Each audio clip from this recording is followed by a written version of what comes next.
Welcome to The Deepest Cut, a podcast about the movement from painful experiences to meaningful music. I'm your host, Matt Connor.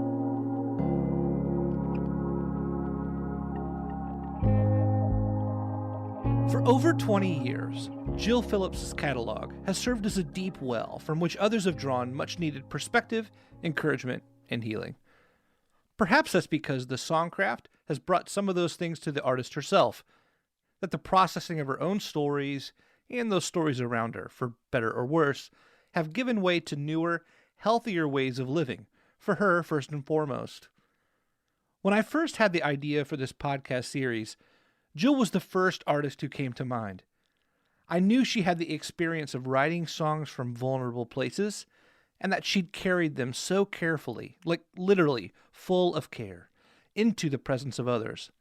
And in doing so, she offered them the true gift of an examined life through song.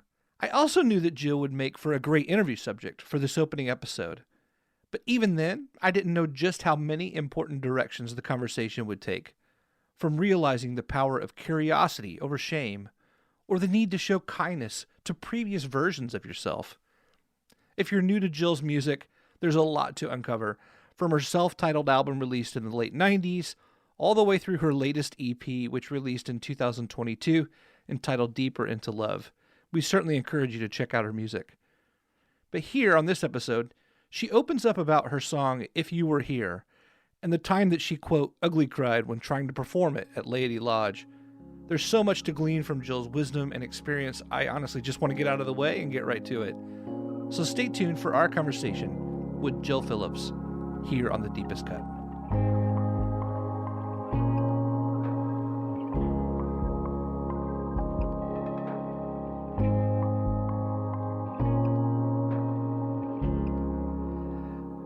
Hello and welcome to The Deepest Cut. My name is Matt Connor and I'm your host. I'm happy to be sitting across, at least digitally speaking, with Jill Phillips. Jill, how are you today? I'm good, Matt. It's so good to see you. Yeah. It's good to see you. We've been like friends, you and Andy, and it's always great to catch up. I don't know if I've ever told you this, but I'll tell you now that we're officially recording for the sake of public listening.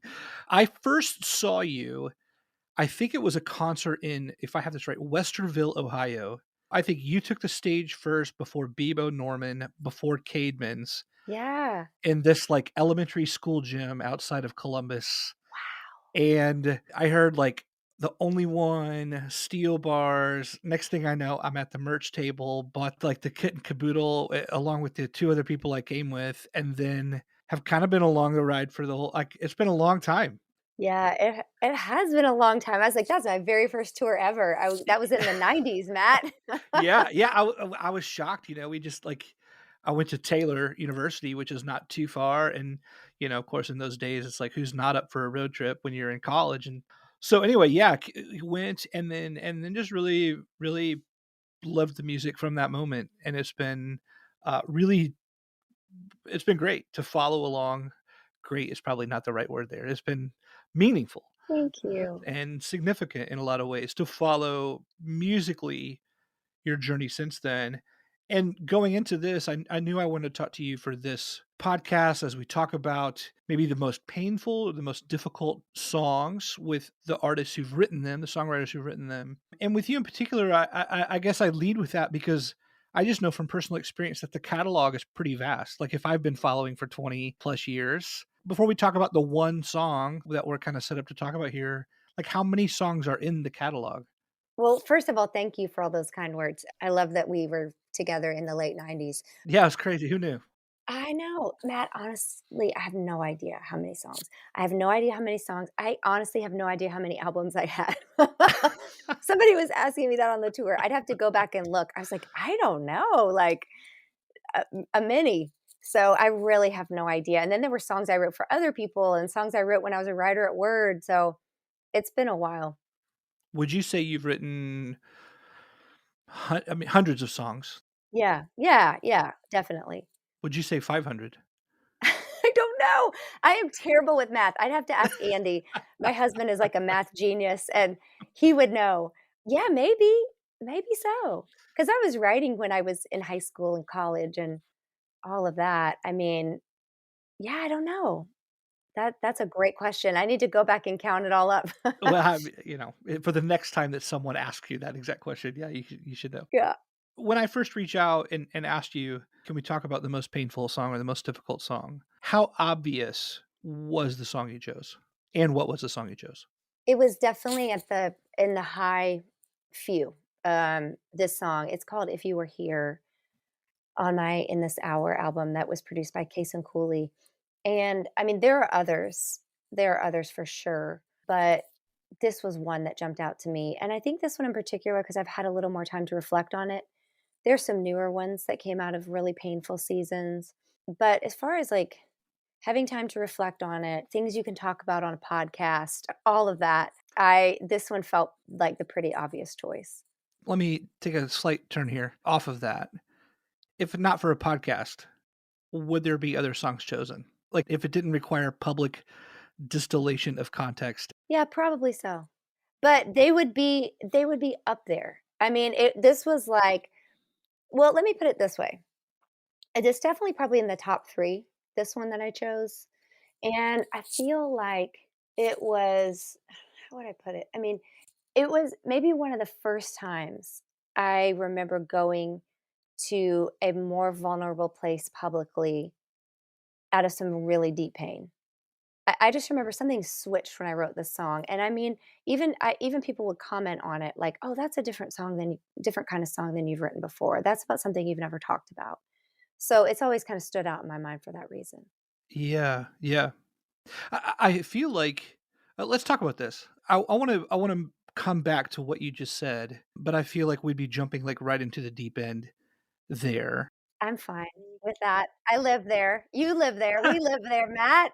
Well, we do. But I guess I wonder if people give you that feedback in part because, like, at the end of the song, you say, "Change comes slow, and sometimes you don't notice, like twilight into darkness or sunrise into day." And then the song just fades out. I feel like a lot of your songs will find, like, a very sturdy ledge to stand on Yeah, and look out over, like, like, one verse leads to another, and it may start with, like, a very intimate story, then maybe a slightly larger story, and then there's, like, the macro thing we can learn in the end after the bridge, and then you kinda lead us to this, like, wonderful place that we can stand on at song's end. But this one feels like, do you think that's what people are relating to, where you just kinda leave them in this, it's still very gray and dark, and it mixed with the light in this way. yeah. Like, do you think that's what people were responding to? I think you're 100% right. I mean, I don't have anything really more to add to it than that. It's just like it I was experimenting in that season with a lot more specificity. You know, when I first started writing songs, I was writing for not only a Christian label, but a Christian publishing company for other Christian artists that were on their label. And so people really didn't want specificity. I mean, no, now we look back and like those are the songs. There's been all this research on it, and Malcolm Gladwell talks about it and all this stuff. But like, we know that those are the songs that usually really connect with people. But that just wasn't encouraged.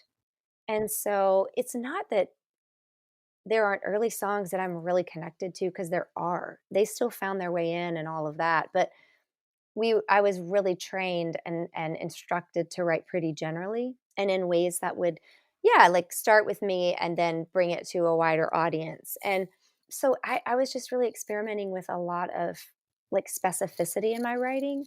And that song was very specific. It was very specific to my neighborhood and my house and my family. And it didn't, you're right, it didn't resolve. It was a song to reflect grief, which doesn't resolve. Again, we're in the deep end here, but, before I ask this, give me the background here. For those who don't know the song, can you tell us the context, like, where this song came from? And, we're talking about this period of grief. I'd love for you to kinda give us the context of it. Absolutely. Well, it actually has a really interesting origin story, which not all songs do. But I was at Laity Lodge, which is one of my favorite places to be in the world. I've gone many times over the years. It's a retreat center in the hill country of Texas. And on this particular retreat, I just happened to be there with my husband, Andy, and Andrew Peterson, which we've only done a couple of times. And the speaker was Eugene Peterson. It was a really profound and beautiful and, moving retreat. And one thing I love about Laity is the whole weekend is breaking the ice of people emotionally. You're having these beautiful meals and listening to a speaker and being in nature. So when it comes time for the concert at the end of the weekend, people's hearts are already open. It's just such an easy place to play. I was about to introduce an older song of mine called Grand Design, which is a song I wrote actually when my dad was very ill in 2003. But I was still thinking he might get a transplant, and he was really sick with liver disease that was not caused by alcohol, it was autoimmune. And so he was on a liver transplant list. Yeah, I was still thinking, what would I want to hear if he died? But he's not going to die. So, what would I want to hear? In the process of making that album, my dad did die. And so then it just took on a whole another, it's just a whole new meaning. And so I was introducing that song, which still has a lot of, um, I don't know, like you were describing, it was where I was at the time, but it was at the beginning of contemplation of grief. It wasn't 7 years into grief. And so I was just in a different place. And so I'm introducing that song, and Andrew's standing on one side and Andy's standing on one side. And I just start getting overwhelmed out of nowhere. I didn't expect it. It had been 7 years. And I was like, what is going on? And then I descended into like a full ugly cry. Like, On like stage. could not, yeah, it wasn't like a pretty tear cry. It was like I was just weeping. Wow. What I realized later was, oh, I'm in a different place with this song.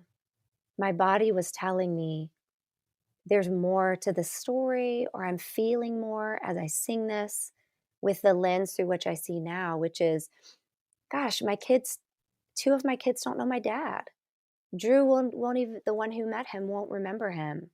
And my family is not in the same place because of this. And not all of it's good. And I understand more what this loss means and looks like in my life. So that was a prompting to kind of write a follow-up about where I was. So it's meant to be a response to, like, that live moment. Yes. I was going to ask you, like, even in my notes, this feels like a song that you couldn't have written on your first few albums. Yeah. It feels like you have to have wrestled and even wrestled out some other songs before you get to something like this. How surprised were you in that moment? And let's talk about that, because there's a whole other aspect to, like, difficult songs, which is the sharing of those songs. Yeah. So you're describing this moment where you're trying to publicly share this song. I'm assuming you've played that song sometimes before. How did that feel in that moment? Like, was there a sense at first of maybe some shame up front? Like, oh my gosh, I can't believe I'm ugly crying in front of these people. And Definitely. I was like, "There's Eugene Peterson. Are you kidding me?" But then it was it if you've been there, and if you haven't, just imagine a really safe place where people are welcomed as they are, and they spend a weekend in community, but there's so much freedom to be yourself and to do what you need to do for yourself. And so I think initially I felt that for sure. And then immediately it was almost just like, if I'm remembering it correctly, it was almost just like a curiosity. It shifted to curiosity, which shame can't live there, of just like, you know what? This is okay. This is a safe place to do this. And maybe that's why my body felt like it could do it here at this. Maybe that's why it surprised me. The tears surprised me here in this safe, beautiful space. And now I just need to listen to what these tears are trying to tell me. can you say that again? By the way, that feels very important. What you just said. Like, I've just learned to, like, when the hairs on my arm stand up, or so, like, so to speak. I always want to go back and, like, point that out. You said shame couldn't live there because you were curious. Yeah, that's right. Is that something that you actively know, or did you just say that out of a random? That feels important to me. Does it to you? Yes, it feels very important to me.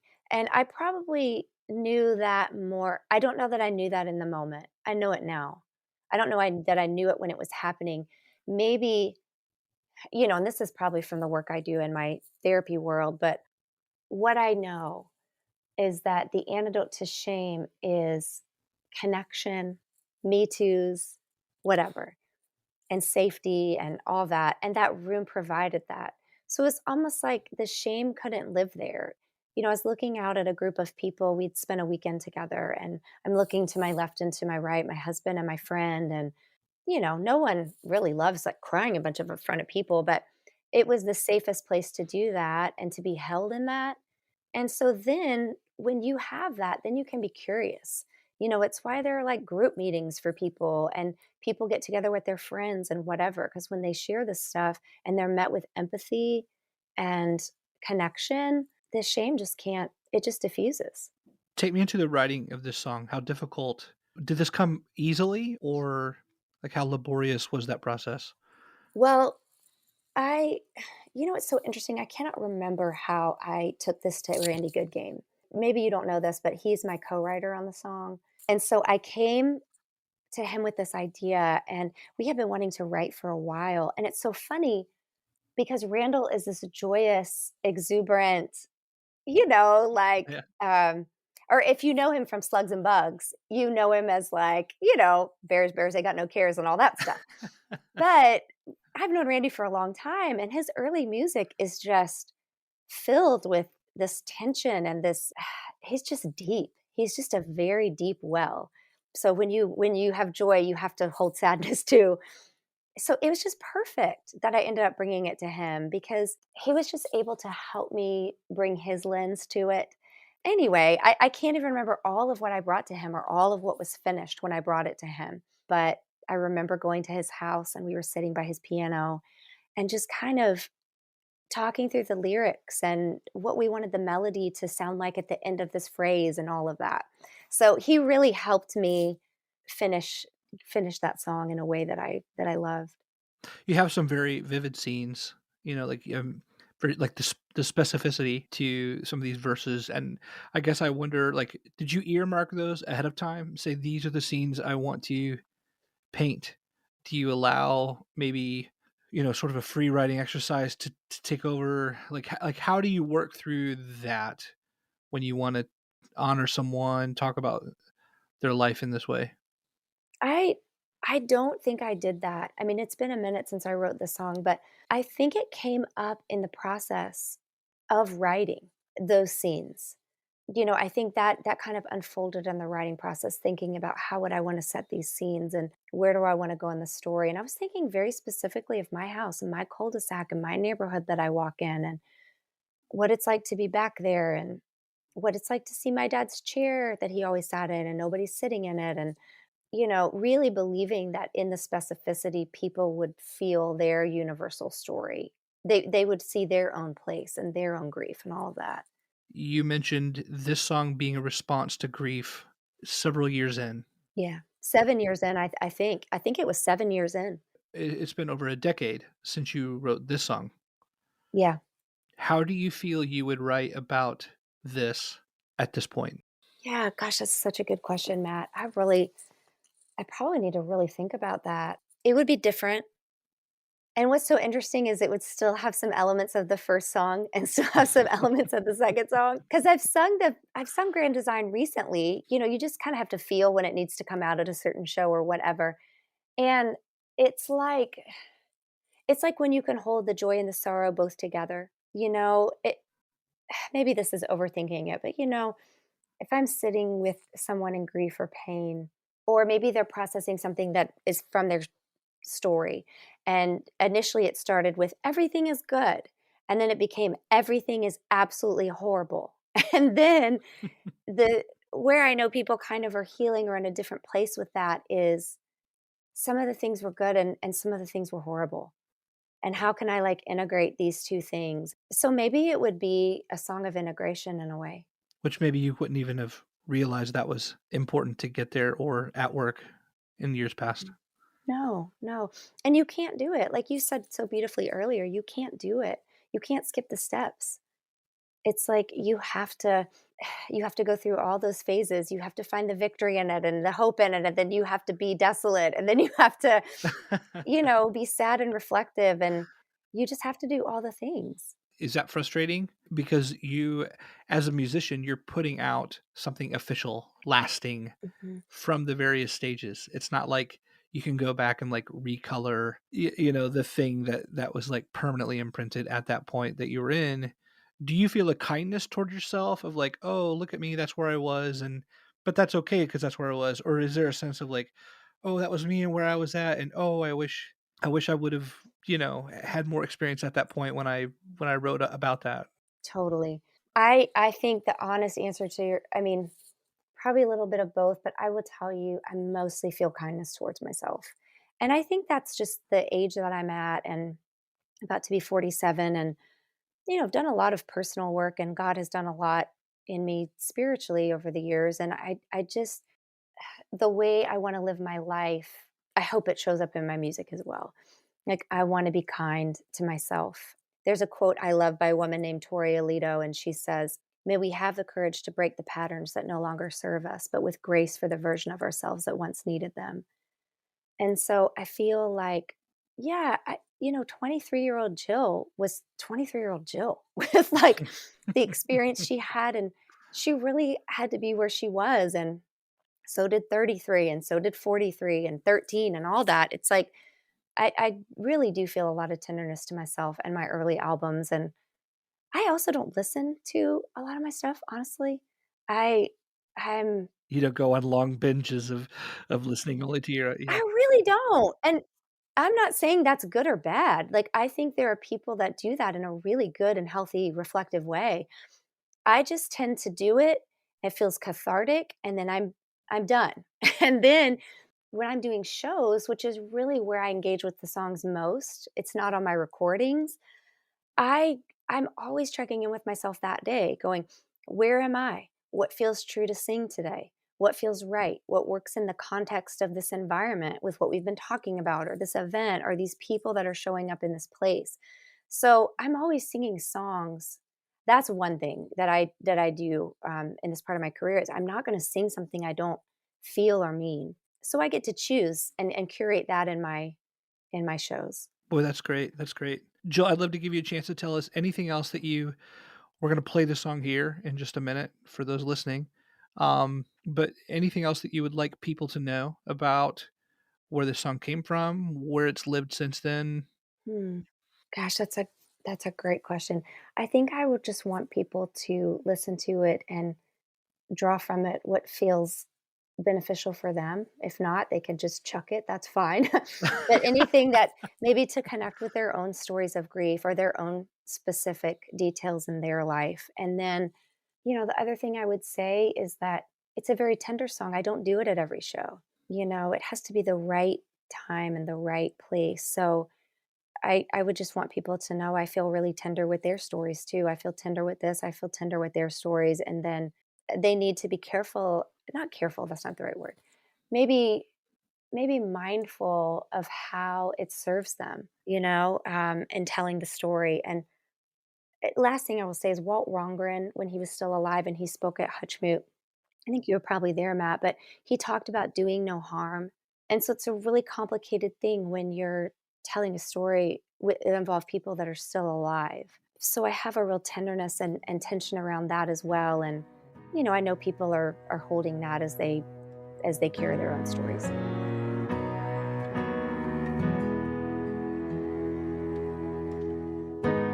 There would be no pile of magazines.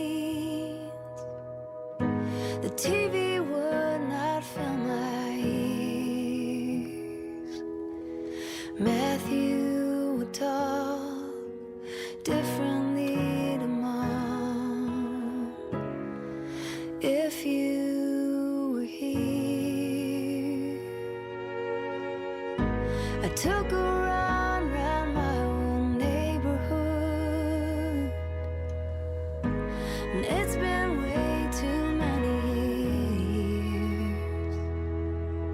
I waved to the friends you'd be laughing with outside. If you were here,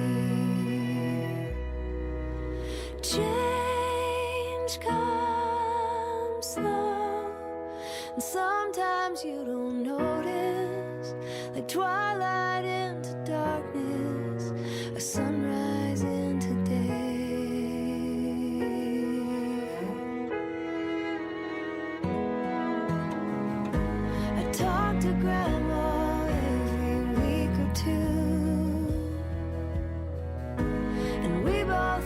wish that we were nearer.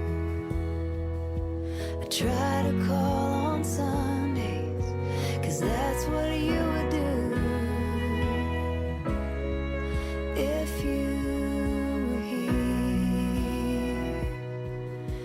Change comes slow, and sometimes you don't notice, like twilight into darkness, or sunrise into day.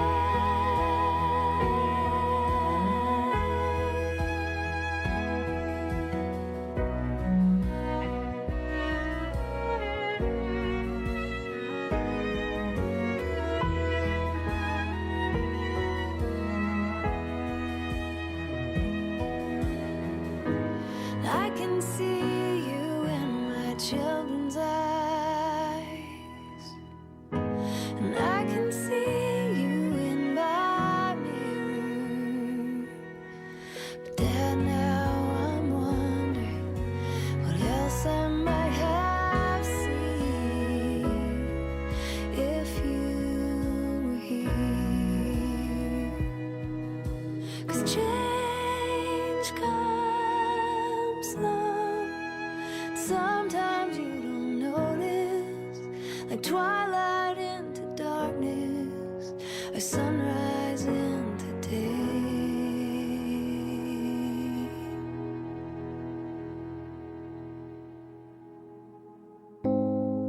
You've been listening to The Deepest Cut, part of the Rabbit Room Podcast Network. Audio production and theme music by Isaac Vining. Logo and identity work by Meg Cook. The Deepest Cut was created and hosted by me, Matt Connor. Thank you so much for listening.